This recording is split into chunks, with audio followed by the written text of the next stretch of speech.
This is Channel 7 Eyewitness News with John Drury and Marianne Childers, Steve Deschler's weather, Tim Weigel on sports, and the Eyewitness News team. This is Eyewitness News. Good evening. It was a record that stood for 57 years. Some said it could never be broken. But tonight, 44-year-old Pete Rose became baseball's all-time career leader in hits, passing Ty Cobb. Sports editor Tim Weigel has the details. Tim?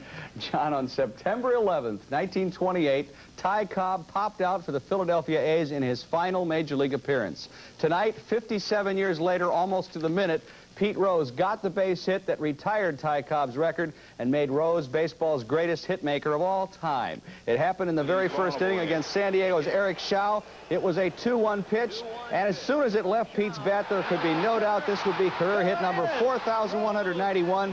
He'd become the greatest hit maker of all time, and the standing room only Cincinnati crowd gave Pete a stirring 7-minute ovation that eventually overwhelmed baseball's toughest competitor.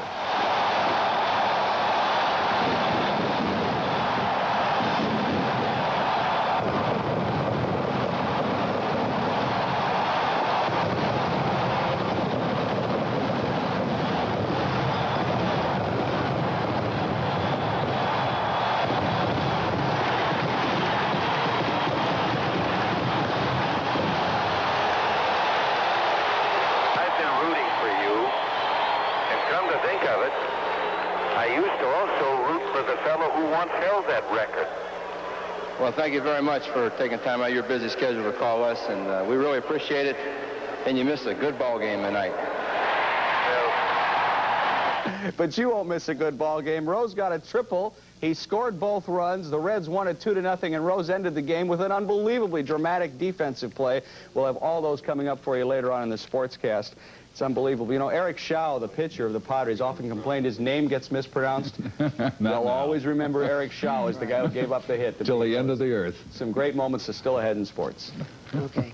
Thank you very much, Tim. Big night in sports. An unbelievable night in sports, Marianne. 57 years ago, we told you to the day, Ty Cobb made his last appearance in a Major League uniform. This script was almost too maudlin even for Walt Disney.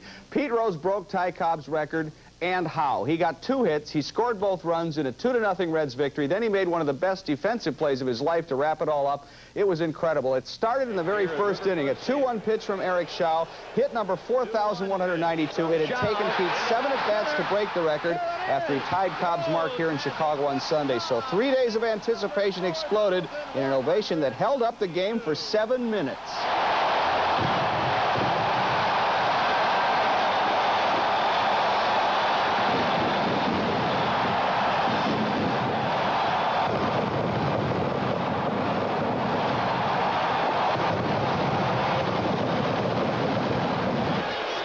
But Pete wasn't finished yet. After walking and popping out, he came up with a triple into the corner and left. That led to the Reds' second and final run. Unbelievable. Rose's very first Major League hit was a triple, and his most recent hit is now a triple.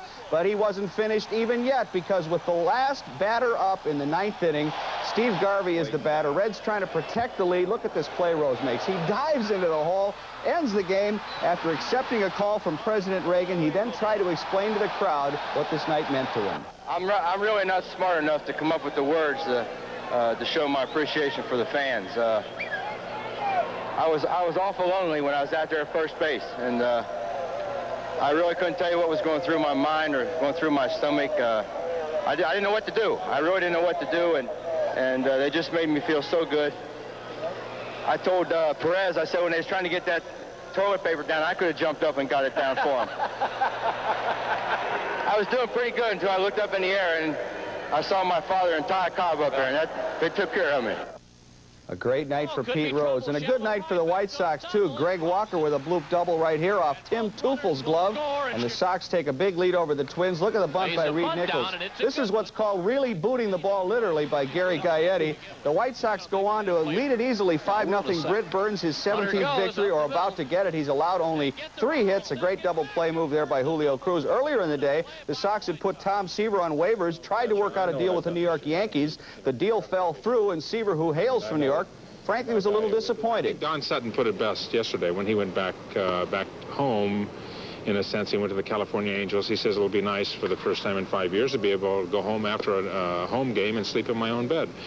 And I just, that's the thing that is very attractive about it. And for that standpoint, yes, I'm disappointed.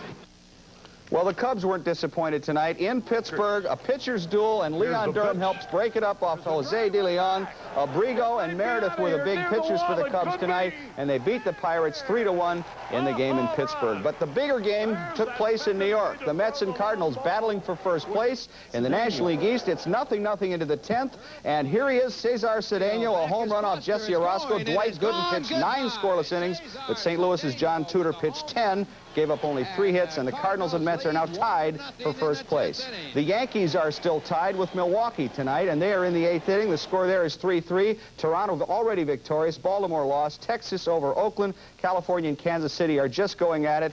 And we also have in the National League, LA 12, Atlanta 3. Houston and San Francisco look like they're going to split. Montreal lost to Philadelphia, the Phillies, 4th in a row. Incidentally, there are about 500 tickets left for Sunday's Bears game with New England.